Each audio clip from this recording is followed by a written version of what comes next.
इमाम मेहदी का ज़हूर अनकरीब होने वाला है।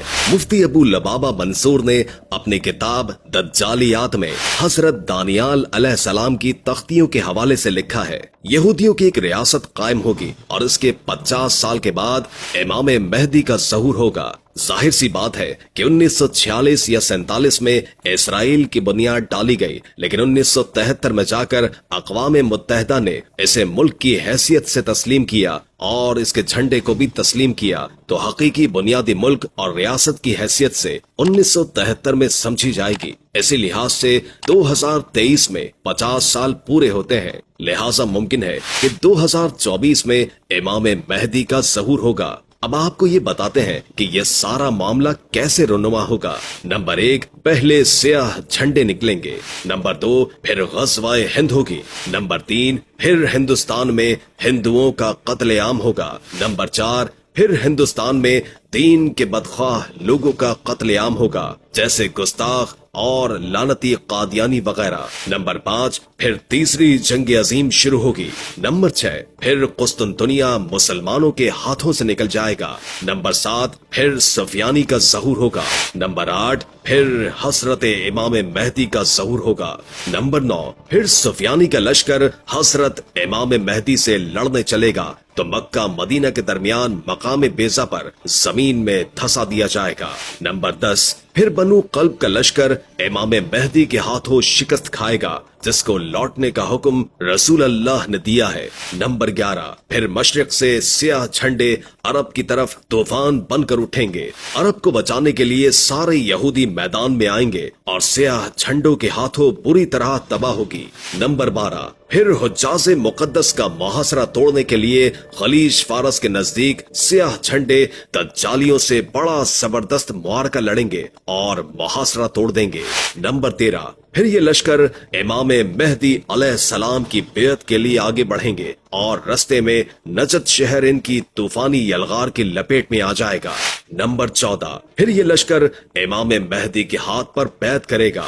नंबर 15, फिर ये अरबों से खजाना तलब करेंगे, वो देने से इनकार कर देंगे। फिर ये सियाह झंडे वालों के हाथों बुरी तरह कत्ल होंगे। इनके कत्लेआम के दौरान सियाह झंडे अरब की रेत को अरबों के खून से तर कर देंगे। इस खौफनाक कत्लेआम का जिक्र अहादीस मुबारका में भी मिलता है। यही वजह होगी कि अरब बहुत कम रह जाएंगे। नंबर 16, फिर अरब भागकर मदीना और मक्का में पनाह लेंगे और अपनी जान बख्शी के लिए खजाना देना चाहेंगे, लेकिन सियाह झंडे लेने से इनकार कर देंगे। नंबर 17, फिर सियाह झंडों की अगली यलगार का निशाना मिस्र बनेगा, जिसका जिक्र अहादीस में मिलता है। फिर ईरान की बारी आएगी, लेकिन ईरान अतात कबूल करके जान बचा लेगा। नंबर 18, फिर रोमी अपने वो लोग जो इस्लाम कबूल कर चुके होंगे वापस मांगेंगे। न देने पर रोमियों के 80 झंडे सियाह झंडों से लड़ने के लिए निकलेंगे। हर झंडे के तले 60,000 रोमी होंगे। उनकी इतनी तादाद देखकर सियाह झंडों में से 1/3 भाग जाएंगे, जिनकी तौबा अल्लाह कभी कबूल नहीं करेगा। पहले दिन मुसलमान एक जमात को लड़ने के लिए भेजेंगे, सारी जमात शाम तक शहीद हो जाएगी। फिर चौथे दिन तमाम अहले इस्लाम जो कि सियाह झंडे वाले ही होंगे मिलकर रोमियों पर हमलावर होंगे। फिर वो ऐसी जंग करेंगे कि तारीख इंसानी में पहले किसी कौम ने ऐसी जंग नहीं की होगी। फिर फरमाया वो ऐसी जंग होगी कि पहले कभी न लड़ी होगी। फिर अल्लाह रोमियों पर शिकस्त मुसल्लत कर देगा। फिर मुसलमान यानी सियाह झंडे उनका कत्लेआम करेंगे, यहाँ तक कि रोमियों की लाशों के पहलू से परिंदा उड़ेगा। वो मर कर गिरेगा, लेकिन लाशों के समंदर को पार न कर सकेगा और मर कर गिरेगा तो भी एक लाश पर। इस जंग के बाद आधे से ज्यादा लश्कर आर्मीनिया की तरफ जाएगा। सियाह झंडे आर्मीनिया पर आंधी तूफान और बला बनकर नाजिल होंगे और आर्मीनिया को वो तबाही देखनी पड़ेगी जिसके सामने बाबुलो, नैनवा और बगदाद के किस्से भी हेज है। इसका जिक्र हदीस मुबारका में मिलेगा। लश्कर वहां से होता हुआ इमाम मेहदी से मिलकर कुस्तुनतुनिया का मुहासरा कर लेगा। अल्लाह सियाह झंडों की जिहाद का सिला ये देगा कि उनके नारों से ही कुस्तुनतुनिया फतह हो जाएगा। फिर सियाह झंडों का कुछ लश्कर यूरोप की तरफ निकलेगा और जब ये यूरोप की दहलीज पर पहुंचेगा तो पूरे यूरोप में कोहराम मच जाएगा। लेकिन यहीं पे खबर भी पहुंच जाएगी कि दज्जाल निकल आया है। फिर ये लश्कर वहां से इंतहाई तेजी से वापस आएगा, उनकी रफ्तार इंतहाई तेज होगी। अहदीस मुबारका के मुताबिक ये बड़ा ही सख्त इम्तिहान होगा, इंतहाई सख्त वक्त होगा। जो कोई थोड़ा आराम का वक्त निकालने में कामयाब होगा वही ताकतवर तस्वुर किया जाएगा। अरब में वो रोमी जो दज्जाल से मिले होंगे उन पर 3 जगहों से शबखून मारेंगे, उनमें से कोई भी बचकर वापस न जाएगा। फिर मुसलमान देखेंगे कि हजरत ईसा अलैहिस्सलाम तशरीफ लाएंगे और दज्जाल उन्हें देखकर पानी में नमक की तरह पिघलेगा। फिर वो वहां से भागेगा और मकाम लत पर हजरत ईसा अलैहिस्सलाम के हाथों कत्ल होगा। फिर यहूदियों का स्याह झंडे वाले कत्लेआम करेंगे। यही वक्त होगा जब मोमिनीन मशरिक से लेकर मगरिब तक फतुहात के झंडे लहरा रहे होंगे और अल्लाह ने सूरह बनी इसराइल में जो वादा फरमाया था पूरा होगा, यानी कुफ्र सरकशी करने वाली कोई भी बस्ती ऐसी नहीं जिसे हम रोजे कयामत से कबल ही तबाह बर्बाद न कर दें। फिर हजरत ईसा अलैहिस्सलाम को हुक्म होगा कि कोहे दूर पर जाकर किला बंद कर दे।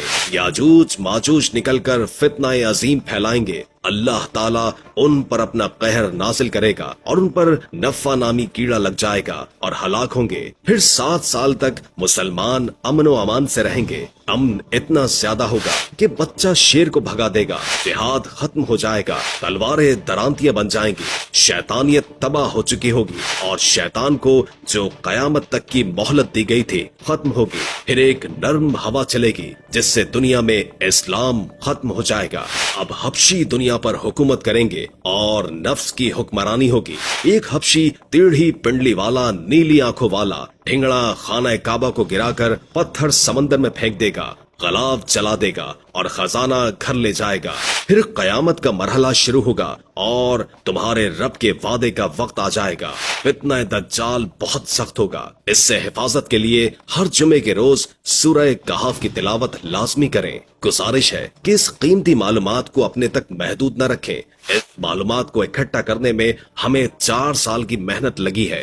कयामत कब आएगी कोई पता नहीं, तो क्या आपने इसकी तैयारी कर ली है? असल इल्म अल्लाह रब्बुल इज्जत के पास है। बेशक हमें तैयारी करनी है, कोशिश करनी है, गौर व फिक्र करना है, खुद को और नस्लों को इस फितने से बचाना है इंशाअल्लाह ताला। बहरहाल मालूम हुआ कि ये 2 साल उम्मत मुस्लिमा के लिए बड़ी अहमियत के हामिल है। अल्लाह तबारक व ताला उम्मत मुस्लिमा को दज्जाली फितनों और साजिशों से हिफाजत फरमाए। आमीन सुम्मा आमीन। वीडियो अच्छी लगे तो सदका जारिया समझकर शेयर कीजिए ताकि दूसरे मुसलमानों का भी फायदा हो। चैनल पर नए हैं तो चैनल को सब्सक्राइब कर दें और बेल के बटन को दबा दें ताकि हर नई आने वाली वीडियो आप तक पहुंच सके। अल्लाह हाफिज।